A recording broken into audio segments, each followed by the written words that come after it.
बिस्मिल्लाहिर्रहमानिर्रहीम। अस्सलाम वालेकुम नाज़रीन, उम्मीद और दुआ करता हूँ कि आप लोग जहाँ जहाँ पर होंगे खैर वाफियत से होंगे। नाइस ब्लॉग के अंदर एक तो पंजाब कॉलेज के बच्चे जो प्रोटेस्ट कर रहे थे, आज उनको मुख्तलिफ अदालतों में पेश किया गया है। उस केस का क्या बना, आज एहतजाज की क्या सूरत हाल है, क्योंकि एक तरफ तो बच्चे एहतजाज कर रहे हैं पंजाब में, तो दूसरी जानिब पाकिस्तान तहरीक इंसाफ ने भी आज एहतजाज की कॉल दे रखी है। एक चीज़। नंबर टू, इसी एहतजाज की कॉल के अंदर पार्लिमान का क्या हाल है, डी चौक इस्लामाबाद का क्या हाल है, उसके ऊपर भी थोड़ी सी बात करते हैं। और एक अज़मा बुखारी साहिबा की रीसेंट स्टेटमेंट जिसके ऊपर बहुत क्रिटिसाइज़ किया गया उनको कि जनाब उन्होंने मरीम नवाज़ शरीफ साहिबा की प्रेस कॉन्फ्रेंस से पहले अज़मा साहिबा ने कुछ हमारे मोहतरम सहाफ़ी साहिबान को से फ्रैंक सी गुफ्तगू करते हुए वो लगा ऐसे थी कि जैसे वो थ्रेटन कर रही हैं, और ऑब्वियसली टोन भी ऐसी थी। तो उसके बाद की डेवलपमेंट्स के ऊपर अज़मा बुखारी साहिबा बहुत दुखी हैं, और आज फिर उन्होंने एक नया स्टांस ले लिया है। लाहौर हाई कोर्ट में पेश हुई थी, तो वहाँ पर उन्होंने सहाफ़ियों से बात करते हुए अपने आप को एक नया स्टांस सामने आया है उनका, उसके ऊपर भी बात करते हैं। Let's start with Punjab college. एक तो जहाँ पर मैंने पंजाब कॉलेज वाले मामले के ऊपर बड़ी तनकीद की पुलिस के ऊपर कि इन्होंने मिस हैंडल किया मामला, इंतजामिया ने मिस हैंडल किया मामला। वहीं पर एक वीडियो आज मेरी नज़र से गुजरी है ज़ीशान साहब की, एक डीएसपी हैं। उन्होंने जिस अच्छे तरीके से वो मैटर को हैंडल किया है, और जिस आई एम श्योर कि जिस जगह उनकी ड्यूटी थी, वहाँ पर कोई तोड़-फोड़ नहीं हुई। वहाँ पर बच्चों ने प्रोटेस्ट भी किए, वहाँ पर बच्चों ने अपना एहतजाज रिकॉर्ड भी करवाया है, और उसके बाद वो पुरअमन तरीके से घरों को भी चले गए, सिर्फ़ एक समझदार पुलिस वाले की वजह से। मैं वो आपको वीडियो दिखाना भी चाहूँगा, इधर वीडियो देखिए। पुत्र तुसी सारा दिन करो, ਅਸੀਂ ਕਤਰ ਨਹੀਂ ਤੁਹਾਨੂੰ ਰੋਕਾ।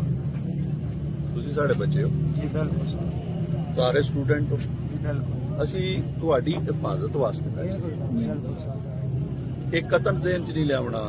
ਅਸੀਂ ਤੁਹਾਡੇ ਵਾਸਤੇ ਕੋਈ ਤਸ਼ੱਦਦ ਦਾ ਕੋਈ ਰਸਤਾ ਅਪਣਾਉਣਾ ਹੈ, ਕੋਈ ਅਸੀਂ ऐसी बात। ये वीडियो थोड़ी सी लंबी है, मैंने सिर्फ थोड़ा सा पार्ट इसका लगा के आपको दिखाया है। ये डीएसपी साहब ने बड़े अच्छे तरीके से हैंडल किया बच्चों को।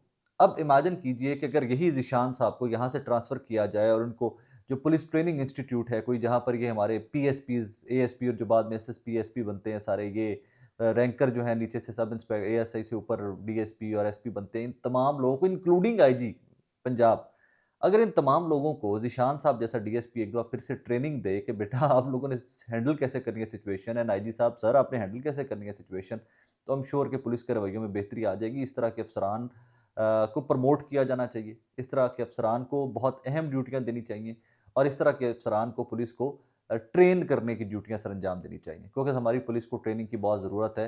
आप 100 दफ़ा कहते रहिए कि बच्चों ने ये कर दिया, बच्चों ने वो कर दिया, मैं फिर भी बार-बार एक चीज़ के ऊपर बज़िद हूँ कि जनाब इन बच्चों से जो करवाया गया है उसमें पुलिस की डंडे और पुलिस की जो शेलिंग है उसका बहुत किरदार है।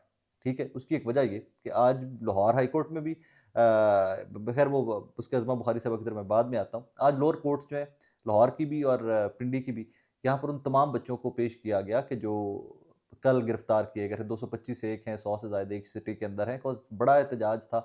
आज भी एहतजाज तो झंग में चल रहा है। वहाँ के पंजाब कॉलेज के और कुछ और कॉलेजेस के बच्चे जो आज भी प्रोटेस्ट कर रहे हैं। तो उन तमाम बच्चों को अदालतों ने डिस्चार्ज कर दिया है।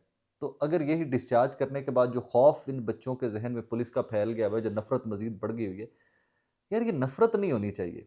ये आर्गुमेंट होना चाहिए, ये बात होनी चाहिए, ये शऊर के उस लेवल पे ये बच्चे आ चुके हैं, तो पुलिस को और बाकी हमारी लॉ एनफोर्समेंट एजेंसीज़ जो हैं, उनको भी उस जगह पे आ जानी चाहिए कि बच्चों के साथ बैठकर बात करें। ये बच्चे नहीं है कि जिनको डंडा दिखाएँगे, "ओए नस जाओ!" तो ये भाग जाएँगे, ऐसे नहीं होता, ये कॉलेज स्टूडेंट्स हैं। मैं कभी भी कॉलेज स्टूडेंट्स को तोड़-फोड़ को, उनके वैंडलिज़्म को सपोर्ट नहीं कर सकता, बिल्कुल भी। मैं उस स्टोरी के ऊपर भी आज भी सवाल उठाता हूँ कि यार उसकी इंक्वायरीज़ होनी चाहिए, उसकी जुडिशियल इंक्वायरी होनी चाहिए, उसका इंतज़ामिया को साथ देना चाहिए उस इंक्वायरी के अंदर, और उसमें जो साफ़ और शफ़ाफ़ इंक्वायरी के बाद जो फैक्ट्स हैं वो सामने आने चाहिए। मैं कभी भी उस किसी भी प्रोपेगेंडा का हिस्सा नहीं बनने वाला, बिल्कुल भी। लेकिन जिस तरह बच्चों को आपने हैंडल किया, इवेंचुअली एक बड़ी अच्छी मिसाल थी ज़ीशान साहब, से मुझे लगा कि स्टोरी के ऊपर बात करना ज़रूरी है। अब ज़रा इमेजिन कीजिए कि एक तरफ बच्चों का एहतजाज जारी है, और एक तरफ ये एक फ़ोटो है, इसको देखिएगा कि ये डी चौक की हामिद मीर साहब ने फ़ोटो शेयर की है, और उसके बाद पीएमएलएन का सोशल मीडिया जो है वो हामिद मीर साहब को भी अलकाबात से नवाज़ रहा है, और कोई पता नहीं क्या-क्या कह रहा है, मैं तो वो अल्फ़ाज़ भी नहीं इस्तेमाल कर सकता। मैं तो वो आपके सामने भी कोट नहीं करना चाहूँगा। तो उसके बाद सारा मीडिया जो है, डिजिटल मीडिया पीएमएलएन का, वो हामिद मीर साहब के ऊपर टूट पड़ा है। ये डी चौक इस्लामाबाद की फ़ोटो है। पीछे आपको पार्लियामान नज़र आ रहा है, जहाँ पर आज मुमकिनात में से है कि 6 बजे इजलास जो बुलाया गया है, जहाँ पर मुमकिनात में से है कि यानी तरामीम की अटेम्प्ट ली जाएगी। आपके और मेरे बुनियादी इंसानी हकूक़ के ऊपर डाका मारने की अटेम्प्ट ली जाएगी। डाका मारने की अटेम्प्ट क्यों ली जाएगी? क्योंकि इसके अंदर वो लेजिस्लेशन है जो अभी तक मुजव्वज़ा तरामीम सामने आई हैं, कि जो आपके और मेरे बेसिक ह्यूमन राइट्स को बहुत इफ़ेक्ट करेंगी, जो अदालतों के राइट्स को बहुत कन्फिस्केट करने के बावजूद के मुतरादिफ है, कि अदालतों को बहुत महदूद कर दिए जाएँ उनके इख्तियारात और आईनी अदालत और बेंच एंड ऑल दैट, बहुत कुछ है इन सारी चीज़ों के अंदर, बहुत सारी अमेंडमेंट्स हैं इस सारी त त और ये जो लेके आ रहे हैं कॉन्स्टिट्यूशनल अमेंडमेंट्स। तो आज 2-3 चीज़ों को इकट्ठा, एक बच्चों का एहतजाज, स्टूडेंट्स का एहतजाज, फिर पीटीआई ने एहतजाज की कॉल दे रखी है जुमे के बाद। उस दोनों चीज़ों को देखते हुए जनाब इस्लामाबाद को भी, पिंडी को भी फिर से सील कर दिया गया है। फिर से सुना है बहुत पुलिस हर तरफ और फिर हर तरफ नाके-चाके लगाए जा रहे हैं और कुछ रास्ते भी बंद किए जा रहे हैं एवरीथिंग। मैं पता नहीं मुझे क्यों लगता है कि हमारे अवाम बेचारे आगे निकल गए हुए हैं, हमारे हुक्मरान, हमारी सिक्योरिटी फोर्सेस हमसे बहुत पीछे रह गई हैं। ਇਹੀ ਪੁਲਿਸ ਵਾਲਿਆਂ ਨੂੰ ਉਹ समझाओ तो सही कि यार ਤੁਹਾਡੇ ਨਾਲ कोई ये छलावे नहीं है बच्चे या तहरीक इंसाफ के वर्कर जिन्होंने उड़ते हुए आना है और तुम्हारे ऊपर से गुजर जाना है। गाड़ियां तुम चेक कर रहे हो, नाके तुमने लगा लिए हैं, ठीक है, डी चौक के ऊपर कंटेनर ही कंटेनर के, क्या कोई तहरीक इंसाफ के वर्कर लाखों की तादाद में वो सड़क के नीचे से निकल आना है कहीं यार। जिंदगियां अजाब की हुई हैं सबकी, सिर्फ एक चीज के जी जो हम करना चाहते हैं हुकूमत बस रोके ना कोई बंदा, क्यों तो ना रोके यार। हम बिल्कुल जुबान से भी रोकेंगे, जहां पर हुकूमत गलत करेगी तनकीद करते आए हैं, करते आएंगे फिर भी। जिनके जो तनकीद करते आए उन सहाफियों के ऊपर आपने दे लिया एफआईआर की खटिया तुसी ओदे चो। अजीब वो गरीब से हालात बनाए में खुदा की कसम, सुबह सुबह उठते हैं, जब भी बाहर निकलते हैं लगता है कि पता नहीं सी आंकड़े मुल्क च गए हैं। अजीब वो, अब मीर साहब ने तो वो बैरूत के साथ कंपैरिजन दिया, यही वजह है कि मीर साहब का वो बहुत ज़्यादा क्रिटिसाइज किया जा रहा है उनको। लेकिन this is not normal life, और ये हमारे फैसला साजों को समझने की ज़रूरत है। This is not normal life. इस तरह खौफ फैलता है, इस तरह नफरत फैलती है, इस तरह लोग तंग आ जाते हैं, बेजार आ जाते हैं, आवाज़ार आ जाते हैं। बट कोई बंदा सुनने वाले नहीं, पता नहीं कानों के अंदर इनके जो भी हुक्मरान है, कल की अपोजिशन थी, वो आज़ादी इज़हार राय के भी चैंपियन थे, साढ़े नाल भी जलसियां जुलूसां दे विच एहतजाजां दे विच सहाफियां दे खलोते होंदे सन, मरियम बीबी खुद खड़ी होती थी। आज ये पता नहीं क्या के क्या कर रहे हैं। खैर, इसी से मिलती-जुलती एक स्टोरी और इसी सारे केओस के अंदर एक स्टोरी डेवलप हुई मरियम नवाज़ साहिबा की प्रेस कॉन्फ्रेंस से, और वो थी अज़मा बुखारी साहिबा वाली स्टोरी। अज़मा बुखारी साहिबा ने पहले हाथ जोड़े यूँ करके, भाइयों मेरी इज़्ज़त रख लेना, फिर उसके बाद उन्होंने टोन इस तरह की इस्तेमाल की कि लगा वो धमकी दे रही हैं, और धमकी दे भी रही थी, हम सबको तो यही लगा। लेकिन बाद में कुछ सहाफ़ियों ने भी कह दिया, उन्होंने कहा जी नहीं वो हमारी बहन की तरह है, हमारा उनसे बहुत फ्रैंक किस्म का ताल्लुक है, तो वो हम तो उनको आपा कहते हैं। तो उन्होंने धमकी नहीं दी थी, वो तो मज़ाक कर रही थी, और हमने उनको बाद में बस वो हमारा इंटरनल मैटर था, हमने हमें कोई धमकी नहीं दी थी। उसके ऊपर शहजाद इकबाल साहब और बहुत सारे सीनियर जर्नलिस्ट जो हैं उन्होंने बड़ा सख्त स्टांस लिया। उन्होंने कहा यार ये स्ट्रेट अप होती कौन है धमकी देने वाली जर्नलिस्ट को, कि आपकी नौकरियों के ऊपर सवाल आ जाएगा, मैं कॉल करूंगी और आपकी नौकरियां खतरे में पड़ जाएंगी and all that, you shouldn't have done that. मैं आज भी कहता हूँ एक चीज़ के ऊपर मैं मुत्तफिक हूँ कि अज़मा बुखारी साहिबा को अपने अल्फाज का चुनाव बहुत मुनासिब कर सकती थी, उनको करना चाहिए था। उन्होंने वो धमकी दी, नहीं दी, अब आप क्लैरिफ़ाई करते हैं ना, लेकिन आपके अल्फ़ाज़ जो हैं वो बिल्कुल धमकी वाले थे। लेकिन जब वो सहाफ़ी कह रहे हैं कि वो धमकी नहीं थी, तो फिर मेरे पास कोई इख़्लाक़ी जवाज़ नहीं था कि मैं उस इश्यू को ज़्यादा टेक अप करता। आज उस इश्यू के बाद अज़मा बुख़ारी साहब अदालत में पेश हुई हैं, और वो सहाफ़ियों के सामने भी बड़ी दुखी-दुखी, बड़ी इमोशनल सी हुई हुई थी कि भाई आज के बाद मैं तुम लोग की कोई आपा नहीं हूँ। आज के बाद कोई तुम्हारा मेरा वो आप बहन-भाइयों वाला रिश्ता नहीं है। आज के बाद मैं तुम लोग के सामने मिनिस्टर होंगी, तो मैं तुम्हें अकड़ दिखाऊँगी मिनिस्टर्स वाली। मेरे इवन फैमिली ने कहा है कि तुम्हें ये क्या करने की ज़रूरत थी एंड ऑल दैट। तो वहाँ पर किसी सहाफ़ी ने कहा है, उसने कहा जी ये फिर मिनिस्टर्स वाली अकड़ क्या होती है? उन्होंने कहा तुम देख लोगे मिनिस्टर्स वाली अकड़ क्या होती है एंड ऑल दैट।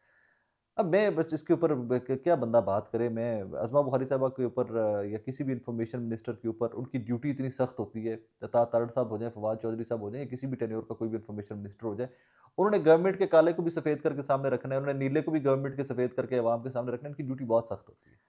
अब इसके ऊपर मैं अगर कहूँ कि अज़मा बुखारी साहबा जिस कदर आज दुखी थी, तो ये क्या इस कदर दुखी तब भी होती हैं कि जब ये ठोक कर प्रेस कॉन्फ्रेंसेस में इल्ज़ाम लगाती हैं और अगला बंदा अपनी क्लैरिफिकेशन भी नहीं दे सकता।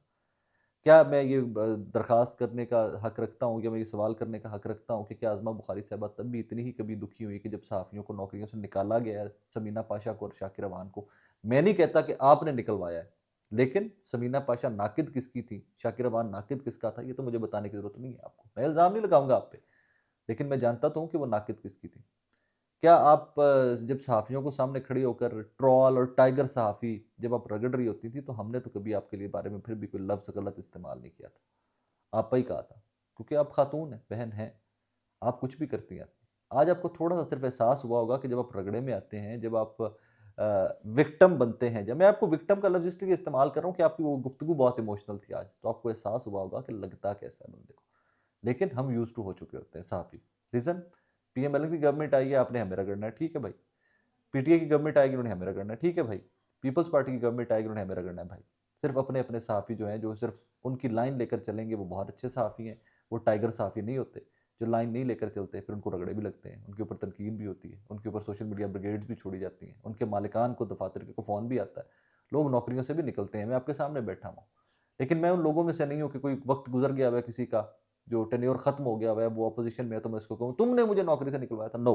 और जब वो हाकिम थे तब इसलिए नौकरी से निकलवाने के ऊपर शोर नहीं मचाया था कि एक चीज़ कि भाईजान उनको अल्लाह ने ताकत दी हुई थी, और मेरे चैनल के जिनमें का मैं मुलाजिम था वो इतने कमज़ोर लोग थे कि वो मेरे से काम तो करवाते थे, मुझे तनख्वाह पे रखा वो तो था, लेकिन मैं जब प्रिंसिपल स्टैंड लेता था तो मेरा इदारा साथ नहीं ले सकता था। तो फिर मेरे पास इखलाकी जवाब तब भी नहीं था कि मैं शोर मचाऊँ कि मेरे इदारे ने मुझे नौकरी से निकलवा दिया।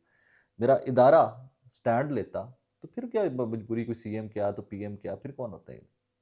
सहाफ़त बड़ा दबंग किस्म का काम है, इसमें आकर इदारे मजबूत हों तो ही एक सहाफ़ी मजबूत होता है, लेकिन अब वो अल्लाह माफ़ करे इदारे भी क्या मजबूत रह गए हैं, घुटनों पे होते हैं। सरकारी इश्तिहारों पे चलने वाले इदारे, पहले से कहता हूँ, सरकारी इश्तिहारों पे चलने वाले इदारे इंडिपेंडेंट कैसे हो सकते हैं, कैसे मजबूत हो सकते हैं कि वो सहाफ़ियों के साथ खड़े हों, अपनी कम्युनिटी के साथ होना बहुत कम होता है। जियो खड़ा होता है, बहुत कम इदारे हैं, बाकी बस सारे मामलात ही ऐसे ही चले जा रहे हैं। एनीवेज़ अपना बहुत सारा ख्याल रखिएगा। आप तमाम लोगों को जुमा मुबारक। आई एम श्योर कि जुमा आपने पढ़ा होगा, दुआ में भी याद रखिएगा इस मुल्क के लिए।